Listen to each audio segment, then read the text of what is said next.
হিঙ্গলগঞ্জ মহাবিদ্যালয়ের ছাত্র সংসদের পরিচালনায় 2023-24 শিক্ষাবর্ষের নবীন বরণ ও সাংস্কৃতিক অনুষ্ঠান।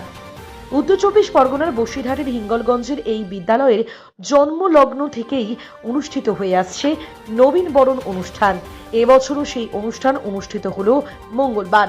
প্রতি বছরের রীতি অনুযায়ী নবীন বরণ অনুষ্ঠানে পুরনো বছরের উপস্থিতির হারকে হার মানিয়ে জনজোয়ার তৈরি হয়। এবছরও তার অন্যথা হয়নি। এবছর অংশগ্রহণ করলেন নেহা ভট্টাচার্য, বিশ্বনাথ বসু, কুণাল হালদার, পৌলমী চক্রবর্তী। এছাড়া উপস্থিত ছিলেন জেলার যুব সভাপতি সৌভিক রায় অধিকারী।